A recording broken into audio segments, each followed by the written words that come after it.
وساجدا يا أرحم الراحمين بقول سبحان ربك رب العزة عما يصفون والسلام على المرسلين والحمد لله رب العالمين.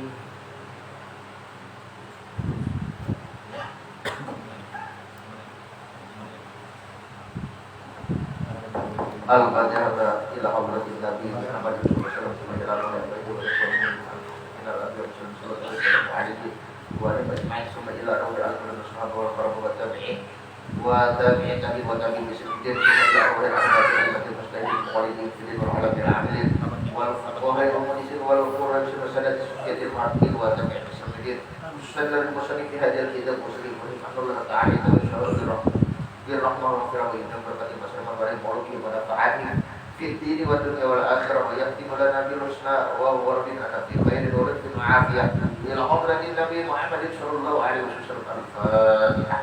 A'udzu billahi minasyaitonir rajim. Bismillahirrahmanirrahim. Alhamdulillahirabbil alamin arrahmanir rahim maliki yaumiddin. Iyyaka na'budu wa iyyaka nasta'in ihdinas siratal mustaqim siratal ladzina an'amta 'alaihim ghairil maghdubi 'alaihim waladdallin. Amin. Assalamualaikum warahmatullahi wabarakatuh. Bismillahirrahmanirrahim. Alhamdulillahirabbil alamin wa bihi nasta'in ala umuri dunya waddin. Wassalatu wassalamu ala asyrafil anbiya'i wal mursalin sayyidina wa nabiyyina Muhammadin wa ala alihi wa sahbihi ajma'in. Qala al-musannif rahimahullah ta'ala wa nafa'ana bihi wa bi ulumihi fid dharain amin. At-tasi'u yang ke-9 daripada fardu atau rukun salat. At-tasyahudul akhir, yaitu tasyahud akhir. Ada tasyahud awal, maka itu adalah sunnah ab'ad. Arti sunnah ab'ad bila ditinggal baik dengan sengaja atau tidak sengaja, maka sah-sah saja salatnya. Jadi kalau ada orang ketinggalan tasyahud awal, ya sebenarnya ada masalah. Nah, termasuk juga imam ketinggalan tasyahud awal, sebenarnya ada masalah. Kada perlu diri putakan. Nah, bahkan kalau misalnya apabila sudah berdiri betul, maka menurut kaul yang mu'tamad itu dilarang kembali kepada duduk tasyahud awal. Dilarang, arti dilarang membatalkan kepada sholatnya. Karena sudah lewat masa daripada kesunahan tasyahud awal dengan dia berdiri betul. Ini menurut kaul mu'tamad. Nah, adapun menurut kaul yang dhaif, kalau belum membaca Fatihah bisa kembali. Jadi kalau belum membaca Fatihah bisa kembali. Itu menurut kaul yang dhaif atau kaul yang lemah. Nah, jadi sekali lagi kalau imam ketinggalan tasyahud awal, kada perlu subhanallah kalau dia sudah berdiri betul. Karena kalau dia nekat kembali, ujung-ujungnya menurut kaul yang mu'tamad atau kaul yang resmi dalam mazhab Syafi'i itu justru akan membatalkan sholatnya. Nah, ini nampak di beberapa tempat atau misalnya di masjid-masjid atau di surau-surau pernah kejadian yang semacam ini. Imamnya ketinggalan tasyahud awal, makmumnya ribut, padahal kada perlu diributakan. Akhirnya imam ini serba salah, bingung. Nah, si imam ini bingung. Imamnya juga istilahnya mungkin mengajinya kada tuntung, akhirnya kada apa mengambil keputusan yang benar. Nah, lalu akhirnya apa? Akhirnya sudah membaca Bismillahirrahmanirrahim, harus berbalik kepada tasyahud awal. Nah, kalau demikian maka jelas itu sepakat baik menurut kaul yang mu'tamad, kaul yang resmi ataupun kaul yang dhaif yang lemah, sepakat kalau sudah terbaca Fatihah itu justru kalau berbalik kepada tasyahud awal membatalkan kepada sholat. Nah, sama juga kejadiannya kayak sembahyang hari raya, yaitu sunat kita membaca takbir, mengangkat takbir 7 kali. 7 kali di rakaat pertama dan 5 kali di rakaat kedua. Tapi itu statusnya hanya sunat. Dan kesunahan mengangkat takbir yang 7 dan yang 5 itu justru di bawah kesunahan tasyahud awal. Kalau tasyahud awal kesunahannya adalah sunnah ab'ad yang sekira-kira kalau ketinggalan baik dengan sengaja atau tidak sengaja, sunnah bagi kita untuk sujud sahwi. Jadi sunnah kita sujud sahwi kalau ketinggalan tasyahud awal. Tapi kalau ketinggalan takbir yang 7 dan yang 5 dalam sholat hari raya itu tidak menyebabkan kesunahan sujud sahwi. Nah, jadi kalau sudah lewat masanya, yaitu dengan kita membaca Fatihah. Imam misalnya sudah membaca Fatihah, ketinggalan takbir yang 7 atau yang 5, maka makmum karena perlu ribut. Nah intinya seperti itu. Nah ini yang pernah juga atau bahkan sering terjadi di hari raya. Ada yang kedua kalinya imam nih mungkin mahayal apa kan gitu nah, atau ada persoalan di rumah tangga atau walau alam kan misalnya nih gak diingat sama sekali, membaca takbir yang 7, membaca takbir yang 5, kedua-duanya 2 rakaat kadang membaca takbir. Abul orang di masjid kan gitu nah, di masjid menyuruh mengulang-ulang. Nah ini kan pertanda bahwasanya di masjid tidak diadakan pengajian fikih. Kalau ada diadakan mungkin ya sambil berkisah jangan lupa. Nah kisahnya itu kisah paloi, itu pulang kisah apalagi. Nah yang kali itu yang kisah iblis lono neraka ya lupa. Nah ini bahaya kan gitu nah. Berkisahnya pulang di masjid ya lupa. Nah ini artinya kurang menjaga daripada adab di masjid.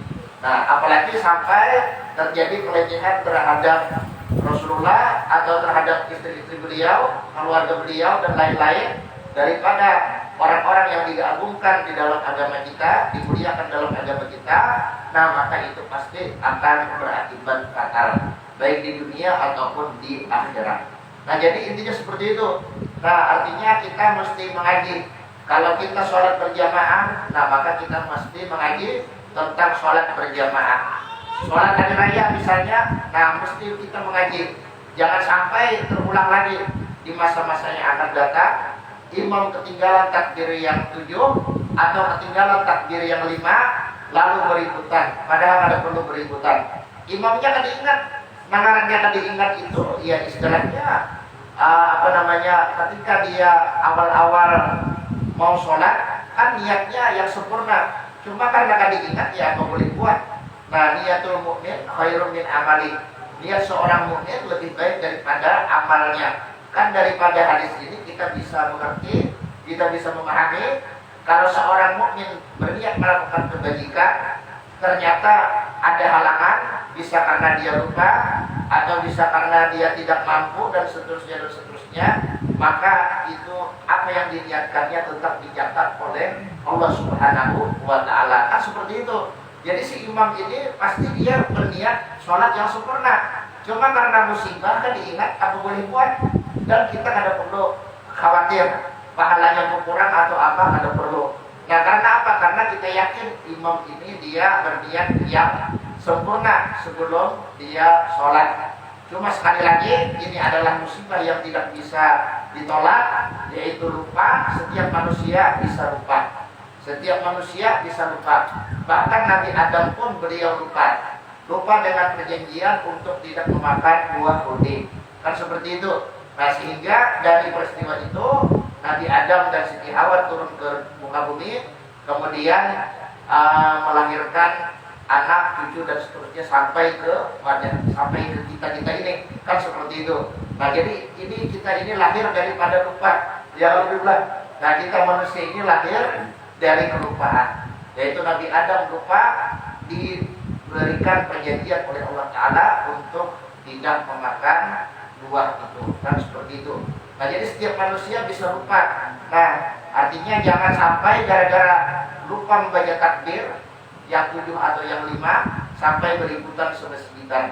Atau misalnya gara-gara imam keingat tasyahud awal, nah lalu beributan sebesitan atau selanggaran. Nah ini yang payah, jangan lupa selanjutnya beributan karena kurang ilmu. Kan artinya kada cukup mengajinya. Nah kalau ilmu ya jelas kita seberataan kededa yang sempurna, kita seberataan kurang. Nah cuma apa? Cuma kan kita diwajibkan untuk menuntut ilmu sesuai dengan apa yang akan kita jalankan. Kalau apa yang kita jalankan itu berkenaan dengan hukum-hukum agama, maka kita wajib untuk menuntutnya. Sekalipun urusan dunia, seperti urusan jual beli, urusan nikah dan seterusnya, ini kan urusan dunia. Nah cuma ada kaitannya dengan hukum-hukum Allah, maka wajib atas kita untuk menuntut ilmunya. Jadi gara-gara ini juga akhirnya jadi ada yang mufarakah si makmum nih, gara-gara imam kan ingat tasyahud awal, ada yang mufarakah, Ada yang subhanallah, subhanallah aja. Berlipat menyambat subhanallah. Nah imamnya misalnya kangkung ilmunya, maksudnya karena mengaji bujur-bujur, akhirnya bingung. Nah lalu akhirnya terpengaruh pada sudah terbaca Bismillahirrahmanirrahim, terpengaruh akhirnya umpat akhirnya duduk jual. Nah kada tahan ini maksudnya kadeda kemakanan di dalam ilmunya tentang hal berjamaah atau tentang hal yang berkenaan dengan sholat. Nah secara utuh. Nah kemudian kita lanjutkan sedikit. Wa aqalluhu, dan sekurang-kurang tasawuf akhir itu apa? Yaitu at-tahiyatu lillah. Nah ini yang minimal. Nah adapun mubarakatus sholawatun, nah itu bisa ditinggal. Yang wajibnya itu ada ucapan at-tahiyatu lillah. Nah ini menurut riwayat ketika baginda Rasulullah berjumpa dengan Allah Taala di Sidratul Muntaha. Artinya bukan berarti Allah Taala ada di atas. Nah bukan seperti itu. Allah Taala tidak berhajat kepada arah dan tidak berhajat kepada tempat. Karena dialah yang menciptakan arah dan tempat. Laisa kamitslihi syai'. Allah Taala tidaklah serupa dengan apapun jua sesuatu. Kan kita meyakini yang demikian. Artinya Allah Ta'ala menciptakan segala sesuatu, dan keberadaan Allah Ta'ala itu tidaklah bertempat pada setiap sesuatu. Nah apapun namanya, kan istilahnya nih, baik kanan, kiri, dan seterusnya, Allah Ta'ala mustahil mengambil tempat dari setiap arah dan dari setiap tempat. Kan seperti itu. Artinya Allah Ta'ala ada tanpa tempat. Itu kan sudah jelas. Itu adalah keyakinan daripada Ahlus Sunnah wal Jamaah. Nah kemudian ketika Rasulullah SAW dibukakan hijab di Sidratul Muntaha itu, nah ini yang diucapkan oleh baginda Rasulullah, at-tahiyatu mubarakatus sholawatut thayyibatu lillah. Nah ini salam kepada Allah Subhanahu wa Ta'ala. Nah kemudian Allah Ta'ala pun menyahut, nah dengan kalamnya yang maha suci, yang tidak ada huruf dan tidak ada, yang tidak bersuara dan tidak ada tanpa huruf dan tanpa suara, maksudnya tanpa huruf dan tanpa suara. Nah kemudian diterjemahkan dalam bahasa Arab seperti ini. Nah assalamualaikum ayuhan nabi warahmatullahi wabarakatuh, kan seperti itu. Nah itu jawaban daripada Allah Subhanahu wa Ta'ala. Kemudian kata baginda Rasulullah lagi, assalamualaikum wa ala ibadillahis sholihin. Nah ini adalah percakapan ketika Allah Subhanahu wa Ta'ala membukakan hijabnya kepada baginda Rasulullah di Sidratul Muntaha ketika beliau Isra dan Mi'raj pada malam 27 daripada bulan Rajab. Nah ini para bulan Rajab yang lebih belum. Nah mudah-mudahan ya kan bulan Rajab ini habis corona ya Allah. Amun masih hijau corona, nah sunyiam. Ya Allah lebih belah istilahnya nih sunyiam bulan Rajab. Bisa ya istilahnya kada Mi'rajan lagi, ya kalau lebih belah istilahnya nih. Nah tujuan daripada Isra Mi'raj itu tiada lain dan tiada bukan adalah untuk memperingati daripada fardu sholat yang diturunkan oleh Allah Subhanahu wa Ta'ala kepada baginda Rasulullah. Nah jangan dipindah-pindah ke lain. Artinya di kalangan kita sendiri, kaum muslimin sendiri, banyak yang tidak mengerjakan sholat 5 waktu, kan seperti itu. Nah tujuan daripada Isra dan Mi'raj, peringatan Isra dan Mi'raj, untuk mengingatkan kaum muslimin atas pentingnya kita melaksanakan sholat. Karena sholat itu adalah awwalu ma yuhasabu lil abdu yaumil qiyamah, as-sholat, kan seperti itu. Nah awal-awal yang dihisab oleh Allah Ta'ala daripada amal ibadahnya tiada lain dan tiada bukan adalah sholat. Nah makanya sholat itu adalah nomor 2 dalam rukun Islam. Sholat adalah nomor 2 sudah syahadat yang lebih pelan. Bagi yang balik nggak ada perlu lagi mengucap syahadat. Bagi yang Islam dari awal, maksudnya bagi yang Islam dari awal, dari ayah ibunya sudah muslim, nah tidak perlu lagi ketika balik dia mengucap 2 kalimat syahadat seperti seorang mu'alaf yang dia awalnya non muslim menjadi muslim. Nah tidak diwajibkan. Tapi yang diwajibkan apa? Yang diwajibkan adalah setiap 5 waktu mengucap 2 kalimat syahadat di dalam sholat. Jadi syahadat kita itu ada di dalam sholat. Yang normalnya, yang pas-pasan itu adalah 9 kali. Kan seperti itu. 5 kali yang wajib, nah 4 kali yang sunnah. Yang wajib di tasyahud akhir 5 kali, yang sunnah di tasyahud awal 4 kali karena subuhnya berbeda tasyahud awal. Jadi yang normalnya orang Islam itu 9 kali membaca 2 kalimat syahadat. Amun perai sehari, artinya perai itu membaca 2 kalimat syahadat. Amun misalnya seminggu, nah seminggu juga kan gitu, nah kada baca 2 kalimat syahadat. Amun sebulan, bilang awam padahal ya kalau sebulan itu ada terbaca 2 kalimat syahadat, mungkin bisa dikatakan sebulan perai dari mengucapkan 2 kalimat syahadat. Amun misalnya setahun, naudzubillah, apalagi 2 tahun. Oleh karena itu perbedaan antara kita dengan orang musyrik itu adalah dalam kita melaksanakan sholat. Karena kalau orang muslim tidak melaksanakan sholat, maka apa? Maka dia tidak berbeda dengan orang musyrik atau dengan orang kafir, yaitu tidak mengucapkan 2 kalimat syahadat. Nah, intinya seperti itu. Nah, kemudian asyhadu an la ilaha illallah. Nah, aku bersaksi bahwa tiada Tuhan selain Allah, wa anna Muhammadar Rasulullah, dan bahwa Nabi Muhammad SAW adalah utusan Allah. Nah, kemudian ini yang wajibnya kan seperti itu. Nah, jadi assalamu alaika, nah itu bisa aja. Assalamu alaika, nah itu juga bisa aja juga. Artinya dengan nakirah bisa.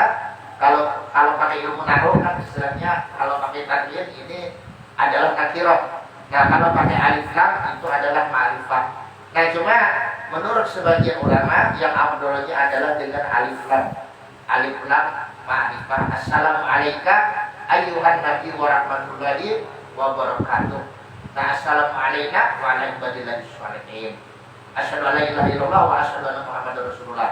Apa yang tercatat di sini ini adalah yang minimalnya. Bila kurang dari yang tercatat di sini, nah ini menyebabkan cacat daripada tasawuf akhirnya. Nah, sehingga bisa dibilang tidak sah. Jadi bila kurang dari yang di sini, misalnya aja ada kurang apa wawunya, asyhadu an la ilaha illallah anna Muhammadar Rasulullah misalnya, wa asyhadu anna wawunya waw atapnya misalnya kan gitu udah dibuang, nah maka itu menyebabkan rusaknya tasawuf akhir. Jadi ini yang minimal sudah, yang minimal. Wa yustaratu muwalatuhu, dan disyaratkan mualatnya tasyahud. Arti mualat ini berturut-turut. Ini menurut Syekh Ramli. Nah, jadi di sini ada khilaf. Nah, ini menurut Syekh Ramli sama kayak Fatihah. Fatihah itu harus berturut-turut. Artinya jangan sampai lewat dari sekali kita bernapas. Jadi kita membaca Bismillahirrahmanirrahim. Nah, bernapas. Nah, artinya menarik dan menghembus kan? Atau menghembus dan menarik kan? Menghembus dan menarik. Alhamdulillahirabbil alamin, hembus, tarik, Ar-Rahmanir-Rahim, hembus, tarik. Nah, itu 1 kali bernapas. Nah, itu yang maksimalnya. Lebih dari itu, maka itu menyebabkan mualahnya atau berturut-turutnya menjadi putus. Jadi harus diulang dari awal. Nah, kalau kita mengikut kepada pendapat Syekh Ramli ini, kalau kita misalnya at-tahiyatul mubarakatuh sholawatu thayyibatulillah, lalu dia melihat yang sekira-kira melewati daripada sekali bernapas. Sekali kita menghapus dan menarik. Nah, 2 kali bernapas atau 3 kali bernapas. Nah, sambil menghayal misalnya nih. Nah, maka itu harus diulang dari awal. Nah, diulang dari awal. Ini menurut Syekh Ramli. Jadi at-tahiyatul mubarakatuh sholawatu thayyibatulillah. Nah, bernapas kita itu bilang assalamualaikum warahmatullahi wabarakatuh. Bernapas, nah bernapas itu jatahnya hanya sekali. Itu baca ulang. Bernapas jatahnya sekali, yaitu menarik. Menghembus dan menarik kan gitu nah. Nah, itu wajib menurut Syekh Ramli, itu adalah syarat. Nah, adapun menurut Syekh Ibnu Hajar ada wajib. Jadi kalau kita pakai pendapat Syekh Ibnu Hajar, kada apa-apa sambil menghayal. Paham ya Allah? Kada apa-apa sambil menghayal. Misalnya amang muslimin atau mulihing sini biar Allah misalnya nih menghayal tahun baru 2021 nih istilahnya nih apa tawa nah bisa ya budayaan ya Allah. Amun kawa istilahnya nih sekali lagi mengamalkan sunnah Rasul. Amun kawa kan ya Allah istilahnya nih. Nah, ini contoh aja Pak kan gitu nah. Hati-hati yang tertawa kedengaran ya Allah kejaringan terekam nih lah. Mestinya itu dengar bibitnya ya Allah. Bisa memecahkan jadi nih artinya imung abahnya nih. Iba sudah dikuya sekira kawan tak amalkan sunnah Rasul sekali lagi kan gitu nah. Sunnah Rasul itu bukan cuma nikah. banyak kan gitu. Nah ya kalau gitu lah istilahnya nih, nah banyak sunnah Rasul. Nah termasuk bersiwak ya kalau nanti ini nah ini sunnah Rasul juga. Nah jadi juga jangan salah paham kan gitu. Nah artinya ini senjata seandainya ada rekamannya ya kalau yang pertama untuk sampai sunnah Rasul tadi yang wajib yang beralasan sunnah Rasul itu bukan cuma nikah tapi juga yang lain-lain pun banyak kan gitu. Nah wajib yang beralasan. Jadi sambil menghayalkan misalnya nih sambil baca tasawuf kalau teman-teman at-tahiyatul barakatuh sholawat tiba-tiba.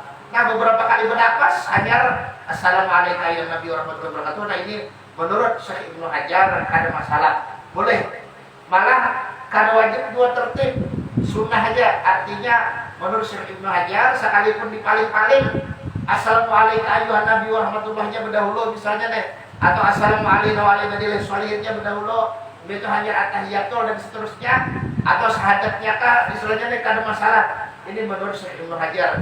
Jadi berturut-turut dan berurutan, nah itu hukumnya hanya sunnah menurut Syekh Ibnu Hajar.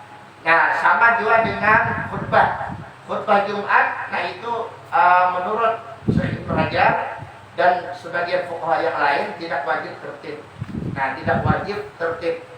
Nah kalau ada salah ini yang amatnya memang untuk khutbah Jumat sama sekali tidak wajib tertib. Jadi boleh jadi paling. Nah ini yang bisa orang beributan ya kalau mimbar istilahnya deh. Sama sekali naik ke atas mimbar langsung aja ibadullah ittaqullah aja ya kalau mimbar. Begitu pula salawat pula Allahumma sholli ala sayyidina Muhammad. Nah itu hanya membaca alhamdulillahnya. Nah aku temuran. Wah jurang nih aliran mana istilahnya deh. Nah misalnya paman muslimin ya kalau Pak muslimin biasa. Nah paman muslimin ya kalau lah pendengar artinya kada wajib tertib. Nah rukun-rukun khutbah nih kada wajib urutan. Sekalinya dipraktikkan sidin ada giliran khutbah misalnya di masjid Nang Barat nih ya kalau khutbah haral aku tam bisa datang buat pakem ke sini ya kalau khutbah istilahnya deh aliran kapan ini aja istilahnya deh artinya yang biasanya orang alhamdulillah berdahulu. Nah ini itu salawat kan itu apa ditakullah artinya wasiat. Nah yang perlu juga diingat, nah ini bedanya antara tasawuf dengan apa? Dengan khutbah. Nah tasawuf memang wajib syahadat. Adapun khutbah Jumat itu syahadat bukan wajib. Nah jadi rukun khutbah itu hanya 5, yaitu pujian kepada Allah dengan kata-kata yang asalnya hamidah yang madu kan nih. Sebenarnya nih kalau pakai tasbih hamidah yang madu. Jadi alhamdulillah atau ahmadullah bisa kan gitu lah. Pokoknya yang penting asalnya hamidah yang madu. Nah atau ana hamidun billah, nah itu masih sah. Intinya hamidah yang madu. Nah cuma yang biasa dipakai dan mungkin ini yang abdolnya karena Rasulullah pun sering memakai yaitu dengan memakai lafaz masdar yaitu alhamdulillah. Nah dengan masdarnya. Nah masdarnya. Dan alhamdulillah pun kada wajib juga ma'rifat. Bisa aja hamdan kan gitu nah. Hamdan lillah, nah itu sah-sah aja juga yang penting hamidah yang madu. Nah kemudian lagi sholawat. Nah sholawat kan gitu nah. Sholawat kepada baginda Rasulullah. Nah kemudian lagi wasiat paling tidak ittaqullah atau atiullah dan seterusnya. Yang penting suruhan untuk taat atau takwa kepada Allah. Nah kemudian ayat ini bisa di khutbah pertama, bisa di khutbah kedua. Adapun yang pujian kepada Allah, sholawat kepada baginda Rasulullah dan wasiat itu harus kedua-duanya. Jadi harus kedua-duanya di khutbah pertama dan khutbah kedua. Adapun ayat, nah ini boleh di khutbah pertama bisa, di khutbah kedua bisa. Nah kemudian yang terakhir adalah doa akhirat untuk yang hadir itu minimal. Adapun yang abdol untuk seluruh kaum muslimin dan muslimat itu yang paling abdol. Yang penting doanya doa akhirat apapun kan seperti itu. Nah kemudian ini harus di rukun khutbah yang harus di khutbah yang kedua, di khutbah yang kedua. Jadi istilahnya rukun khutbah ini sedikit badar. Kalau misalnya dalam keadaan darurat, Nabi yang naik kerja, misalnya kayak kejadian yang pernah ulun dengar, khotibnya sakit parut karena terpecirit kan gitu nah. Sakit parut, mungkin kebanyakan makan mangga, kan silin sebelum berjus atap kebanyakan makan mangga. Nah sakit parut, terpecirit. Nah akhirnya apa? Akhirnya menelepon lawan kaum. Nah ujar si kaum, aja istilahnya dia nih. Kada kawan jam 12 sudah. Kada kawan ini gurunya selanjutnya nangar kita pikirin kawalan selanjutnya aku naik. Bakal tunggu orang akhirnya bingung kaumnya. Telepon sana, telepon sini dia lebih teh. Kededa lalu nama angkat. Lantaran apa? Lantaran masing-masing guru-gurunya ada di masjid sudah. Nah akhirnya adzan, bimba adzan berdiam setempat kaumnya sekalinya menyuruh qomat kita langsung berjumat saja. Nah ini adalah suatu hal yang sebenarnya lucu cuma menyedihkan, artinya menggelikan sekaligus menyedihkan. Artinya kan sebagian kaum muslimin rajin sholat Jumat tapi tidak mengkaji tentang hukum-hukum Jumat. Nah akhirnya ya kayak ini, artinya kada berkhutbahan. Nah kada berkhutbahan padahal cakanya ada papan muslimin, ya kalau selanjutnya langsung aja sidin naik. Yang pentingnya sidin kan tadi, yang wajibnya aja kada apa-apa kan gitu nah. Asalkan sah Jumat kita, ya kalau selanjutnya asalkan sah Jumat kita kan gitu. Nah cuma ya itu kan karena kaumnya juga kada paham, ya istilahnya itu kan kurang mengaji, lalu akhirnya kayak itu. Nah kemudian kita sambung sedikit. Wa ayyakuna bil arabiyyati. Nah, jadi sama dengan Fatihah, artinya wajib dengan bahasa Arab bagi yang mampu kan seperti itu. Nah jadi kalau kita pakai yang tadi kayak Fatihah kan harus mualan misalnya. Kalau yang Fatihah ini yang perlu ingat, ini sepakat seluruh fuqaha dalam madzhab Syafi'i wajib mualan. Artinya harus yang seperti tadi tiba sudah Bismillahirrahmanirrahim. Nah jangan lebih dari 2 kali bernapas. Artinya sekali bernapas itu jatahnya langsung disambung Alhamdulillahirabbil alamin. Nah kecuali ada halangan seperti batuk, wahid, nah itu dimaafkan. Cuma aman batuk, wahid jangan mengucap alhamdulillah. Nah ini menyebabkan putusnya mualat. Paham ya Allah? Jadi kalau misalnya dia membaca Fatihah Bismillahirrahmanirrahim Alhamdulillahirabbil hadis ya. Nah lalu dia membaca alhamdulillah, nah ini dia perlu mengulang karena ini menyebabkan putusnya mualat, artinya berturut-turut, wajib berturut-turut. Kalau kada maka putus dengan sebab kita mengucapkan alhamdulillah. Karena di dalam sholat kita tidak disunahkan ketika bersin mengucap alhamdulillah. Nah kemudian yang dihiganya ini ada lagi. Timbah si imamnya misalnya alhamdulillah, nah nanti higanya yarhamukallah ya. Nah ini akhirnya batal ya kalau istilahnya. Nah imamnya belum tentu batal, aman imamnya alim dia boleh kan gitu nah membaca bismillah ulang dari awal. Ada makmum, nah ini jelas sudah batal. Nah yarhamukallah ya, maka ini perlu bahasa. Jadi perlu mengangkat takbir mulai awal, takbiratul ihram. Nah kemudian ini wajib kita membaca dengan bahasa Arab. Al-ashiru yang ke-10 al-qu'udu fit tashahhudi akhiri, berduduk pada tasyahud akhir. Jadi tasyahud akhirnya adalah rukun, berduduknya pun adalah rukun bagi yang mampu. Jadi berduduknya pun juga rukun bagi yang mampu. Kalau ada mampu ya ada apa boleh buat kan sama seperti berdiri betul. Nah kalau ada mampu apa boleh buat. Nah maka kita mesti mengerjakan sesuai kemampuan. Kalau kau berdiri, kan kalau kita berdiri betul nih. Kalau kau berdiri betul, ya berduduk. Kalau kau berduduk, berhereng. Kalau kau berhereng, maka bertilangkan. Kan seperti itu. Kalau disalib kurang, karena kau apa-apa, ya dengan disyaratkan seperti itu. Nah sama juga masalah duduk tasyahud akhir. Nah ini semampu kita. Kalau kau berduduk, ya apa boleh buat. Nah kita berhereng, kan istilahnya nih. Kalau kau kita bertilangkap menghadap kiblat, kalau kau apa-apa juga ya kita jauhi seadanya. Kemudian al-hadi asyar yang ke-11 as-sholatu ala nabi sallallahu alaihi wasallam ba'dahu qa'idan. Nah ini qa'idan ini syaratnya hal keadaannya berduduk. Sholawat as-sholatu yaitu mengucap sholawat ala nabi atas Nabi Muhammad sallallahu alaihi wasallam ba'dahu sesudahnya, yaitu sesudah tasyahud akhir. Qa'idan hal keadaannya atau dalam keadaan berduduk. Nah jadi ini syaratnya dalam keadaan berduduk bagi yang mampu. Sekali lagi bagi yang mampu. Wa aqalluha dan sekurang-kurangnya sholawat Allahumma sholli ala Muhammad. Nah ini sekurang-kurangnya, artinya minimal kita mengucapkan seperti ini. Adapun atas keluarga beliau, nah itu adalah sunnah abad. Sunnah abad. Nah itu dalam mazhab Syafi'i sunnah abad. Artinya kalau kita sengaja meninggalkannya, maka pahalanya ini jauh berkurang. Nah jadi itu adalah termasuk daripada kesunahan yang sangat ditekankan di dalam sholat, yaitu kita bersalawat kepada keluarga baginda Rasulullah Shallallahu Alaihi Wasallam. Sesudah bersalawat kepada beliau, yang bersalawat kepada beliau ini merupakan rukun sholat. Nah ini dalam mazhab Syafi'i adalah merupakan rukun sholat yang harus dikerjakan. Kalau tidak dikerjakan, maka batallah sholat kita. Nah kemudian apakah sunnah dengan Sayyidina?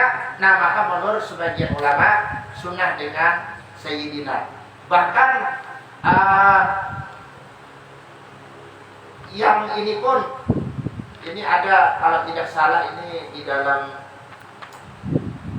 pendapatnya Ibnu Qasim, kalau tidak salah Syekh Ibnu Qasim atau Syekh Sibra Malisi kalau tidak salah. Nah bahwa yang di dalam tasawuf ini pun sunnah Sayyidana wa anna Sayyidana Muhammadar Rasulullah. Kalau kadingat yang awal ini, kalau ada Syekh Ibnu Qasim atau Syekh Sibra Malisi atau Syekh Umairah Qalyubi atau Syekh Qalyubi. Nah ini untuk tasawuf awal pun, nah ini disunahkan wa asyhadu anna Sayyidana Muhammadar Rasulullah. Ini menurut sebagian ulama. Nah jadi untuk tasawuf pun disunahkan Sayyidana Muhammadar Rasulullah. Ini menurut sebagian ulama. Nah kemudian yang disalawat ini ya lebih sunnah lagi bagi yang mengatakan bahwa yang di muka aja sunnah, apalagi yang ini lebih sunnah lagi. Nah yaitu sebagai ungkapan takzim atau pengagungan terhadap baginda Rasulullah Shallallahu Alaihi Wasallam. Apalagi yang mengiau orangnya anung. Nah sedangkan yang dikiau ini orangnya tuha. Selainnya nejakannya kai kan nyaman juga didengar, atau misalnya paman kan nyaman juga ya kalau istilahnya nih. Nah ini umur misalnya kan nih hanya 15 tahun, sedangkan yang dikiau ini umur 50 tahun. Ngarannya siapa? Ngarannya misalnya utuh aja kan gitu nah. Abang sidin ya kalau istilahnya nih, Jawa ini umur berapa sidin kan gitu nah. Umurnya berapa? Artinya kan kada pantas. Nah kada pantas artinya si Agung ini bagiau si Tuhan, si utuh yang umur 50 tahun dengan kata utuh. Nah semestinya kan paman utuh atau kai utuh ya kalau istilahnya nih. Nah itu yang lebih pantasnya. Nah makanya itu ada kan orang yang berceramah istilahnya kan artinya kada perlu pakai Sayyidina karena ada hadisnya kan gitu nah. Kada Rasulullah mengajarkan Sayyidina kan. Jadi akhirnya si panitia kaum ini nah pas seratan membagi khutbah kan jadwal khutbah kada ditulisnya titel Dr. Agus kan gitu nah. Haji pulang kan kada ditulis langsung aja kan si pulang. Nah lalu akhirnya abot menyindir-nyindir istilahnya kan gitu nah. Kamu tahu lah ya aku sudah haji ya.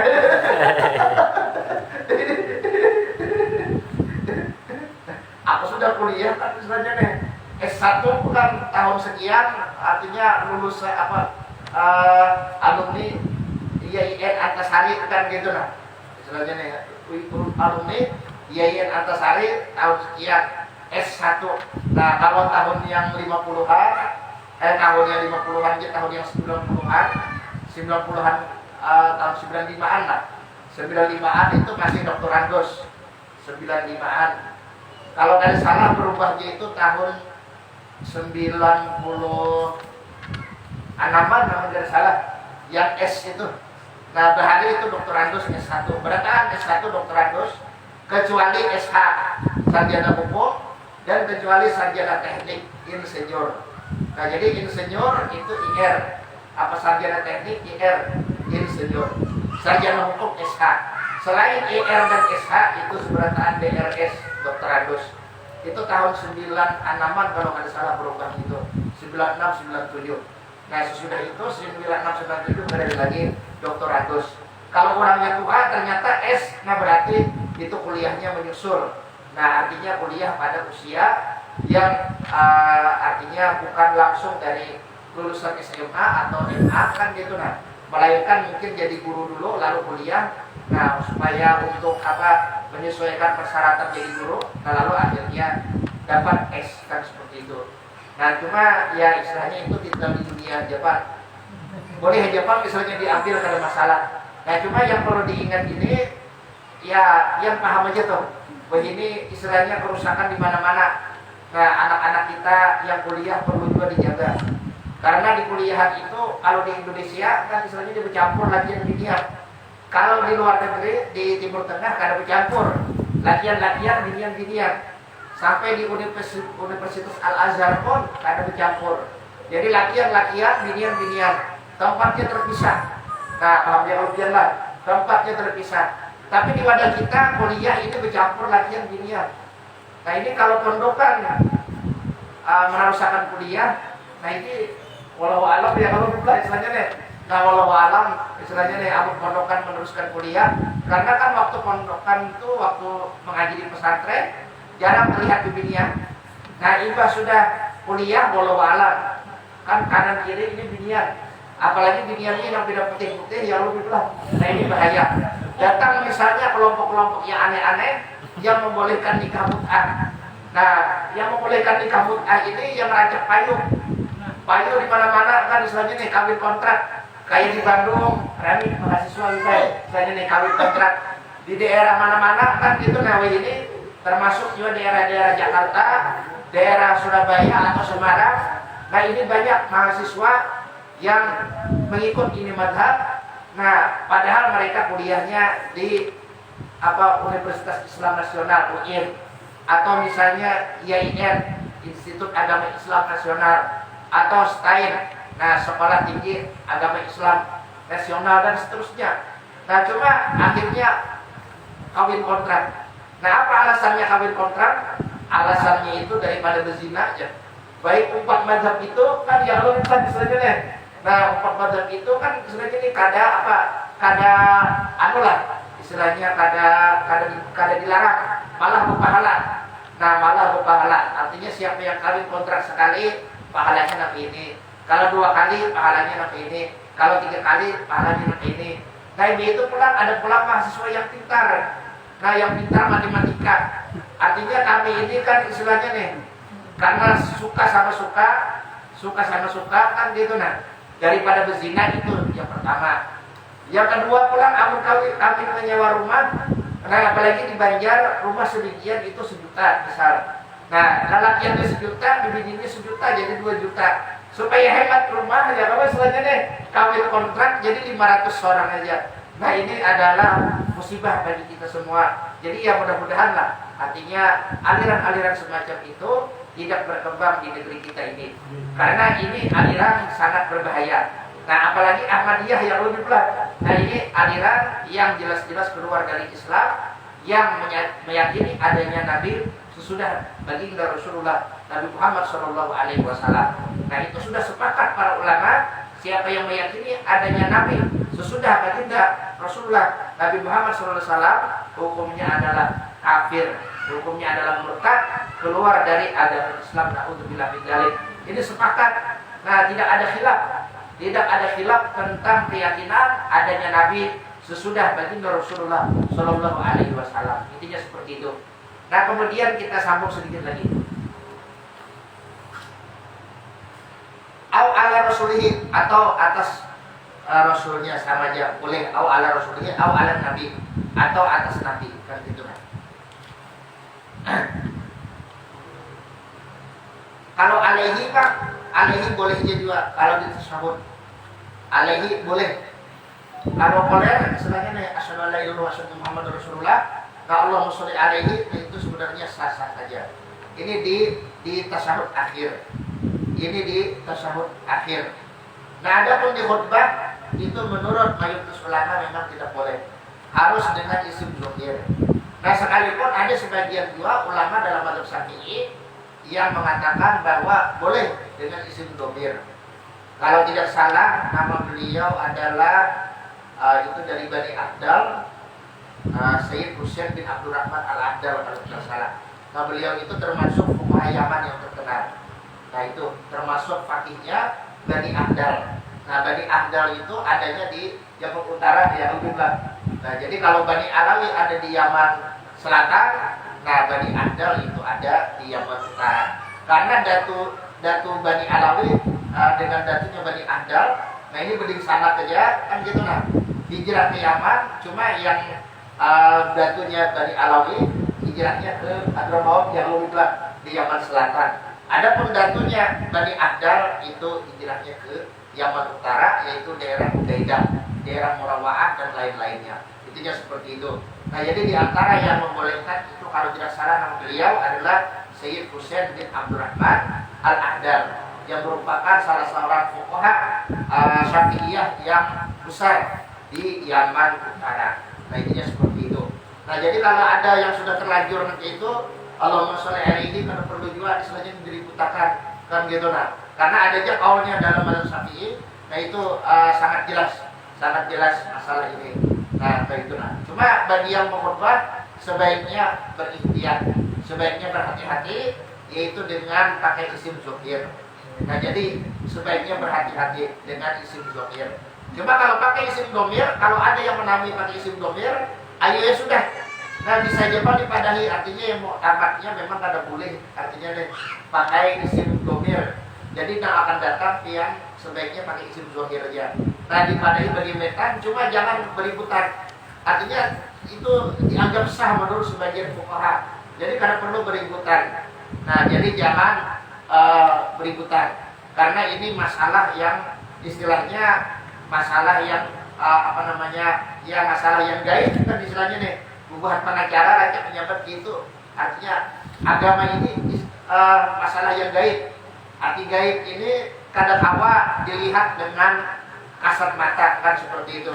Yang mana yang benar, yang mana yang salah kadang awal dilihat dengan kasat mata. Karena apa? Karena memang agama ini adalah menyangkut keimanan. Dan agama ini adalah menyangkut akhirat, bukan menyangkut dunia. Kalau yang menyangkut dunia itu pasti bisa dibuktikan dengan kasat mata. Tapi kalau yang menyangkut akhirat, nah ini kita hanya bisa membuktikan ketika kita sudah mati. Artinya kita mendapatkan pahala atau mendapatkan dosa itu kapan kita mengetahuinya, kapan kita melihat dengan betul, dengan persis, itu adalah ketika kita sudah dibangkitkan di padang mahsyar. Nah, faman ya'mal mithqala dzarratin syarran yarah wa may khairan yarah wa may ya'mal mithqala dzarratin syarran yarah wa may ya'mal mithqala dzarratin khairan yarah. Kan seperti itu. Artinya siapapun yang berbuat kejahatan sekecil biji sawi pun pasti dia akan melihat. Artinya ketika kita dibangkitkan di akhirat, ketika itulah kita bisa melihat pahala kita dan juga kita bisa melihat dosa kita. Termasuk urusan benar dan salah. Nah kalau masalah fikih ini, nah kita tidak tahu yang benar di sisi Allah siapa, yang salah di sisi Allah siapa. Yang pasti masalah fikih ini masalah khilafiyah, masalah ijtihadiyah. Nah maka istilahnya kan para fuqaha berbeda-beda pendapat. Siapa yang benar di sisi Allah, siapa yang salah di sisi Allah, hanya Allah Ta'ala yang tahu. Cuma masalah khilafiyah ini tidak sampai kepada seseorang masuk neraka. Jadi kalau misalnya seseorang itu 4 Imam Syafi'i, nah kemudian ternyata yang betul di sisi Allah itu adalah pendapatnya Imam Malik. Nah ada juga masuk neraka, bubuhan Imam Syafi'i kada bakal masuk neraka, karena ini adalah masalah ijtihadiyah. Atau misalnya seseorang yang merupakan pengikut Imam Malik kan begitu nah. Nah kemudian ternyata yang betul di sisi Allah dalam masalah ini misalnya adalah pendapat Imam Malik, pendapat Imam Syafi'i, maka bubuhan Imam Malik pun kada juga masuk ke dalam neraka. Jadi perkara-perkara khilafiyah itu tidak memasukkan seseorang ke dalam neraka. Yang memasukkan seseorang ke dalam neraka itu adalah perkara-perkara usul, perkara-perkara akidah, atau perkara-perkara syariat yang sudah disepakati, sudah ijma umat Islam. Seperti misalnya sholat 5 waktu wajib, nah itu sudah ijma umat Islam. Atau puasa Ramadan wajib, nah itu adalah ijma umat Islam. Nah adapun masalah yang seperti ini, apakah wajib dengan isim dzahir, dengan Sayyidina Muhammad misalnya nih, atau dengan alaihi, dengan dhamir itu boleh? Nah itu adalah bukan masalah yang membawa kepada dosa. Jadi sekali lagi ini bukan masalah yang membawa kepada dosa, intinya seperti itu. Nah artinya hasil istihad itu tidak bisa dipersalahkan. Nah itu secara umum. Nah kemudian kita sambung. Jadi kalau untuk tasahud itu ada masalah pakai domir alaihi. Tapi kalau untuk khutbah sebaiknya kita jangan pakai alaihi. Karena yang mu'tamad dalam mazhab Syafi'i memang pakai isim dhamir dengan kata-kata yang menyebut nama baginda Rasulullah SAW. Nah kemudian kita lanjutkan sedikit lagi. As-sami asyar, assalamu. Nah kemudian yang ke-12 adalah salam. Wa aqalluhu assalamu alaikum. Dan sekurang-kurangnya itu adalah ucapan assalamu alaikum. Nah ini menurut yang mu'tamadnya pakai alif lam. Nah adapun menurut ada pendapat yang dhaif. Nah pendapat ini dipegang oleh Imam Rafi'i, bolehnya tanpa alif lam. Bolehnya tanpa alif lam, ini pendapat Imam Rafi'i. Tapi pendapat Imam Nawawi wajib dengan assalamualaikum. Nah intinya seperti itu. Nah kemudian kita lanjutkan karena waktunya sudah landung. As-salisu asyar yang ke-13.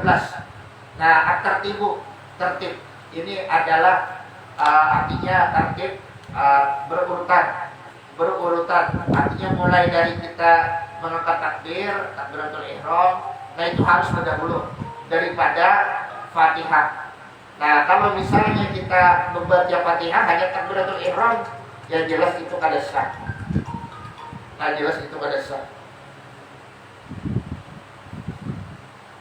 Fa'in ta'ammada tarkahu.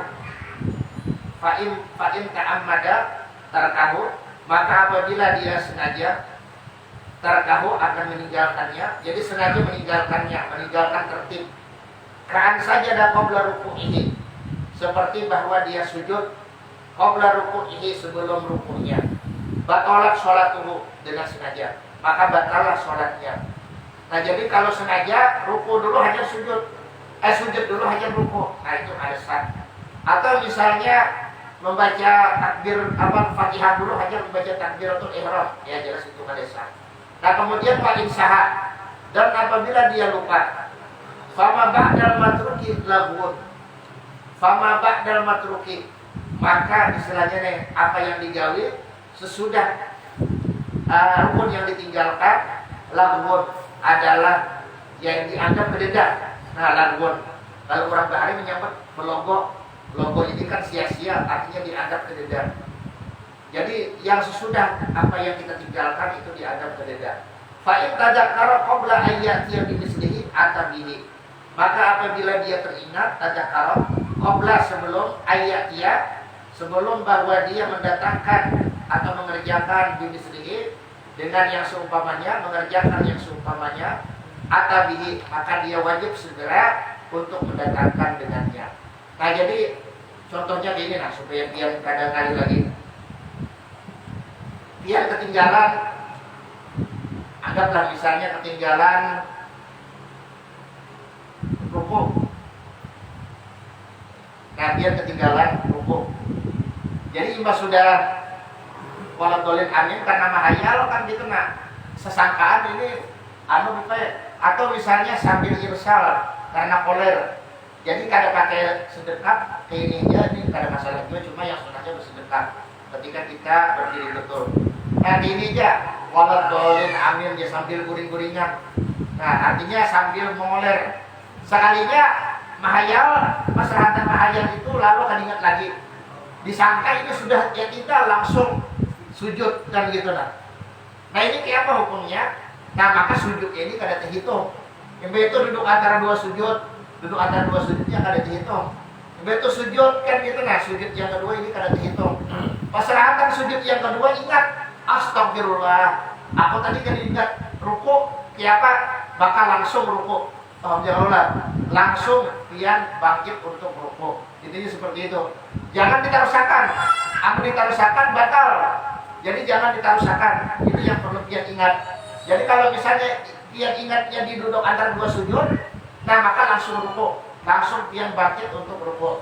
Atau duduknya ingatnya di waktu sujud pertama, maka langsung bangkit pian untuk ruku. Nah itu kalau ini belum sampai dia ke rakaat kedua, belum tegawi ruku yang berikutnya.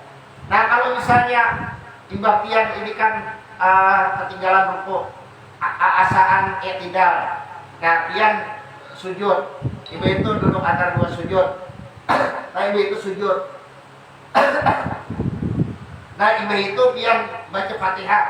Imbah baca Fatihah pian ruku. Pasrahatan ruku yang ini nih, ruku yang hajar nih.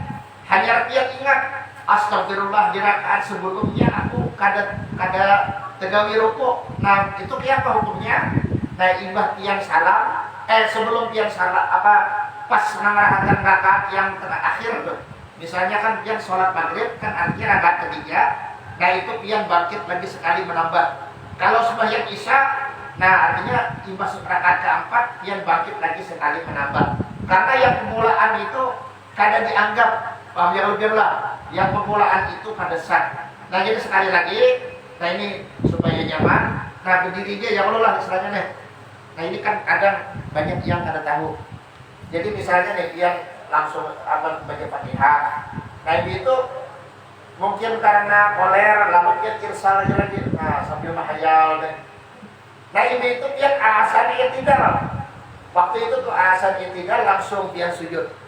Nah sujud. Nah itu misalnya duduk.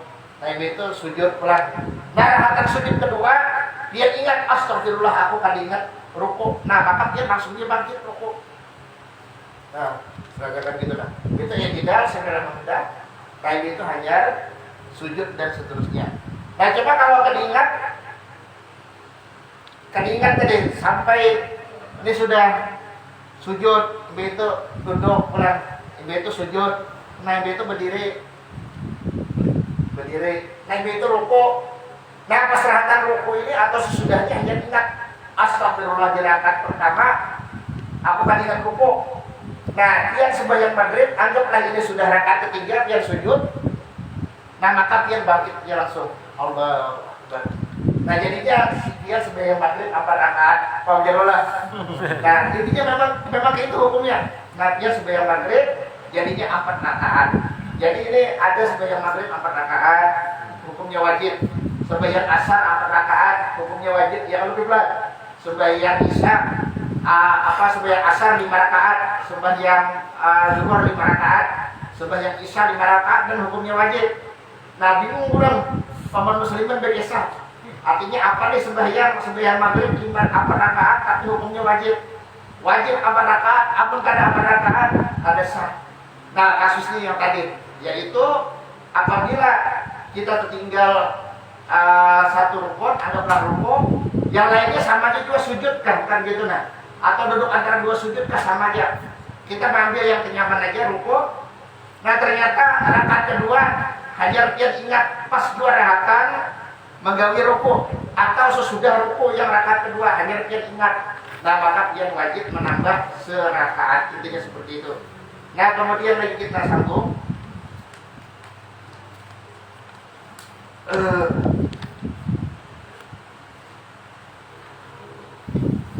Wa illa tamat bihi rakaatuhu wa tadarakal baqi. Nah gitu. Dan apabila ingat wailah dan apabila tidak, maksudnya apabila ia tidak ingat, nah sebelum mendatangkan dengan yang semisalnya, artinya sudah lewat pas perhatian mendatangkan rukun yang semisalnya seperti rukun tadi, di rakaat kedua pas rakaat rukun hanya ingat bahwa di rakaat pertama kadiran rukun atau sesudahnya, nah maka itu apa? Maka sudah selesai, ini dianggap 1 rakaat. Jadi yang 2 rakaat itu hanya dianggap 1 rakaat. Kemudian dia harus menambah 1 rakaat lagi. Jadi istilah sembahyang maghrib harus 4 rakaat. Istilah sembahyang isya harus 5 rakaat. Sedikit lagi lah. Walau tayakkana aw syakka fi akhir sholatihi. Dan seandainya dia yakin aw syakka atau dia ragu fi akhir sholatihi, pada akhir sholatnya. Jadi misalnya sebelum salam misalnya nih, taraka sajatin min rakaatil akhirati. Nah, dia yakin atau ragu akan meninggalkan sujud satu sujud daripada rakaat yang terakhir. Sajadah wa ada tasyahudahu. Nah ini masalahnya memang sedikit panjang kan gitu kan. Kita ada jadi ya Allah, kita break aja, insya Allah akan kita sambung pada pertemuan yang akan datang. Kalau tidak biar kada paham gitu nah, istilahnya nih. Nah jadi di break aja dulu ya Lui pula. Soalnya nih karena apa yang dijelaskan kan kayak tadi istilahnya bisa jam setengah 11 ya Lui pula, jam setengah 11 kan gitu nah. Sedangkan yang idealnya kita belajar ini jangan ya lewat dari sejam lah ya Lui pula. Apa lewat pada sejam, nah ini karena nyanyuk. Lalu akhirnya yang dibawa bulik kita tadikan lagi ya kalau istilahnya nih, apa kan poinnya malam tadi. Nah jadi karena pembahasan tentang sholat ini nomor panjang, nah insya Allah akan kita lanjutkan pada minggu yang akan datang. Nah ini kalau disambung bisa aja Bang, tapi minimal jam setengah 11 ya kalau ulang, minimal jam setengah 11. Nah yang di pengurus ini nyaman aja kayak paman muslimin ya kalau istilahnya nih, ulun di kelayan sana. Nah ini musim krisis ya kalau musim banyak apa jurang tuh ya istilahnya itu kan duit kada tapi baik kan kada tapi lancar gara-gara pandemi ini nah. Nah kalau tidak ada begal dan sebagainya ya Allah istilahnya kalian kena aman begal bencong galau kan ada ya Allah istilahnya dibagi duit sedikit nah kan gitu nah selesai. Tapi aman begal dan bersenjata nah ini sedikit berat ya Allah istilahnya. Nah kalau misalnya ada pertanyaan silahkan dia di 5 menit ada gini batasan makmum kalau imam tuh yang untuk satu rakaat yang ketiga tuh batasannya di jam mana? Bon Masbuk tuh dulu makmum yang masbuk batasannya di jam di rakaat imam gimana? Gini ada dulu. Nah itu kita kada boleh berdiri daripada makmum daripada imam itu 2 rukun tanpa odor. Nah jadi 2 rukun tanpa odor kada boleh berdiri daripada imam. Jadi kada boleh berdiri dari imam 2 rukun fi'li maksudnya, bukan 2 rukun qauli, 2 rukun fi'li. Nah jadi kalau misalnya kita berdiri kan gitu nah. Nah ini sebenarnya panjang Pak permasalahannya kan gitu nah. Cuma kita ambil satu contoh aja kan gitu nah. Kita ambil satu contoh. Kalau misalnya urusan berdiri kan gitu nah istilahnya nih. Nah maka itu batasannya hanya istilahnya apa namanya nih ruku ya kalau istilahnya nih. Nah ruku kan istilahnya kalau kita mendapati ruku berarti kita mendapat rakaat. Jadi kalau kita yang masbuk nah berarti kita mendapatkan 1 rakaat. Kalau kita kada kau mendapati imam di dalam rukunya nah berarti kita kada dapat 1 rakaat. Artinya kalau imam salam maka kita mesti menambah 1 rakaat lagi. Nah intinya itu kalau yang masalah gugurnya Fatihah. Nah masalah gugurnya Fatihah batasannya hanya sampai ruku saja kan gitu nah. Bila imam sudah bangkit ternyata kita kada menyelesaikan Fatihah, nah berarti telah luput dari kita 1 rakaat. Nah jadi intinya seperti itu. Sama kayak kita misalnya hadir datang sedangkan imam sudah ruku, nah itu batasannya imam bangkit dari rukunya. Kalau imam bangkit dari ruku, kita hanya mengangkat takbiratul ihram, kada sempat mendapati imam dan bertumakninah bersama imam dalam rukunya, nah berarti kita sudah luput 1 rakaat. Intinya seperti itu. Nah kemudian ya secara garis besar lah. Secara garis besar artinya 2 rukun daripada sholat rukun fi'li. Nah misalnya kan gini nah, yang paling gampang lagi contoh-contohnya. Tapi ini kan yang secara aja dulu secara ringkas karena ini kan pembicaraannya panjang ya kalau istilahnya nih. Nah perlu berikan bayangan yang ringkas-ringkasnya aja. Nah misalnya seperti apa? Seperti misalnya imam kada berkunut, nah sedangkan kita berkunut. Nah ini batasannya kesunahan kita tetap berkunut itu bila kan gitu nah. Yaitu apabila kita yakin bisa menunukkan kunut sebelum imam duduk, sebelum imam bangkit dari sujud yang pertama. Jadi kalau kita yakin imam bangkit kita bisa menyelesaikan daripada kunut sebelum imam bangkit menuju duduk, maka itu masih sunat. Tapi kalau kita kada yakin, kita ragu, artinya tunggu kadakah amun aku tetap berkunut deh. Artinya awalnya kadakah menyempati sujud dengan imam di sujud pertamanya. Nah maka itu kada sunat. Nah kalau kita tetap nekat kan gitu nah, kan kita duduk imam kita kita masih berkunut, sedangkan imam sudah duduk. Nah, kalau imam menjelang sujud yang kedua kita masih berkunut, artinya kita ketinggalan 2 rakaat, dua rukun fi'li. Nah, maka kalau kita ada dari niat mufarakah, itu justru akan membatalkan sholat kita. Intinya seperti itu. Nah, jadi ini contoh-contohnya. Nah, ada pun yang lebih detail insya Allah akan kita bahas pada pertemuan yang akan datang dalam bab sholat berjamaah. Jadi yang pasti yang sering jadi pertanyaan itu tentang yang kayak berkunut. Ya kalau imam kada berkunut, kita tetap berkunut. Nah, itu tetap kita sunnah berkunut, tapi dengan syarat kita yakin sebelum imam itu menuju kepada bangkit daripada sujud pertama. Nah, dari sujud pertama menuju duduk antara 2 sujud, kita yakin kita telah akan menyelesaikan itu kunut. Nah, sebelum bangkitnya imam menuju duduk. Nah, adapun kalau kita ragu, nah maka yang diperintahkan kepada kita adalah kita yang disunahkan, yaitu kita mengumpati imam saja. Nah, kemudian sesudah itu lalu kita sujud sahwi. Nah, itu yang sunnahnya. Kalau ada sujud sahwi pun sah-sah saja. Nah, adapun kalau misalnya kita tetap menaras kan gitu nah maka itu justru akan tidak menjadikan pahala. Artinya kadang pahala akhirnya kunut kita kalau kita kada yakin nih bahwa kita bisa menyusul imam sebelum imam bangkit daripada sujud yang pertamanya menuju kepada duduk antara 2 sujudnya. Nah, maka itu justru kada pahala dan justru akan mendapat dosa kalau imam itu sudah duduk menuju sujud yang kedua kita tetap nanti ini. Nah, itu akan membatalkan sholat kita. Intinya seperti itu, akan membatalkan sholat kita. Kecuali kita niat mufarakah, hanya selamat sholat kita. Kalau kita niat mufarakah pada waktu itu, maka sholat kita menjadi batal. Jadi bukan jamaah kita jadi yang batal, tapi sholat kita pun juga menjadi batal. Intinya seperti itu, paham ya lah? Begitu. Itu gambaran sedikit. Kalian insya Allah akan diurai lagi secara panjang lebar insya Allah. Karena ini waktunya sudah malam ya kalau sebenarnya nih. Nah, ada lagi kira-kira pertanyaan? Silakan dia sekali-kali lagi dulu. Ada pertanyaan di Facebook maksudnya ini. Ada orang salat asar berjamaah, tapi yang membaca Fatihah dan surahnya dijaharkan sahaja aja. Ya itu sah benar. Sekalipun sengaja dijaharkan itu sah benar. Cuma kadang mengumpati sunnah Rasul. Intinya itu menyalahi daripada sunnah Rasul.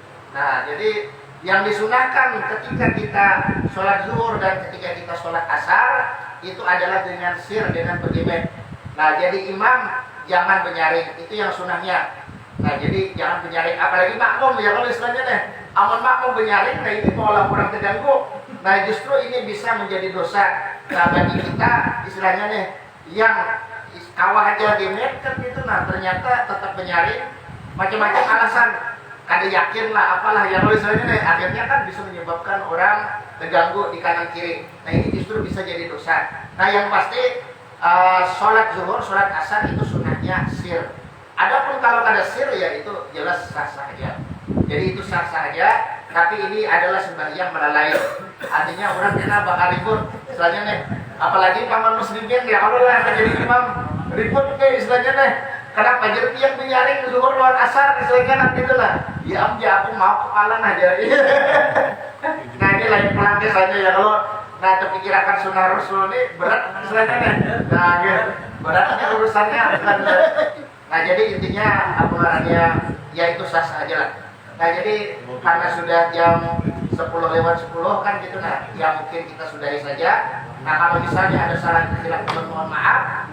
Sekali lagi kalau ada salah dan khilaf mohon maaf. Mudah-mudahan Allah Subhanahu wa taala memberikan kita, melimpahkan kepada kita taufik dan hidayahnya sehingga kita selalu berada di jalan yang lurus, dan juga mudah-mudahan Allah Subhanahu wa taala memaafkan dosa-dosa kita, mengabulkan hajat-hajat kita, menjadikan kita semua sebagai hamba-hambanya yang bertakwa, hamba-hambanya yang senantiasa mendukung perintahnya dan menjauhi larangannya, baik zahir ataupun batin, semata-mata mengharap ridhonya.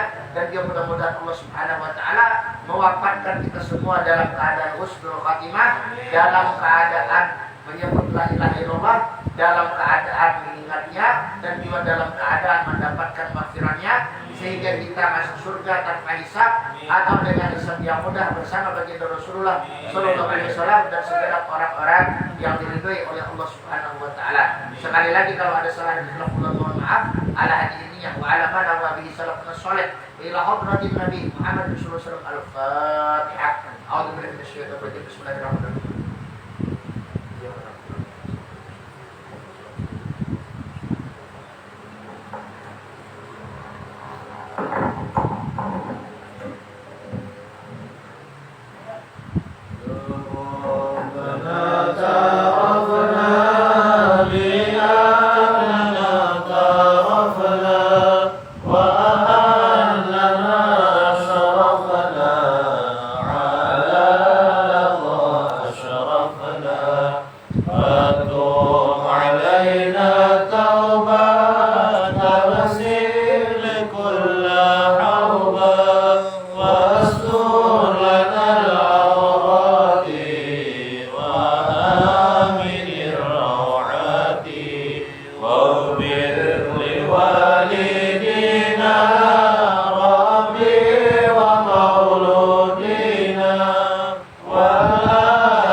وتواصوا بالصبر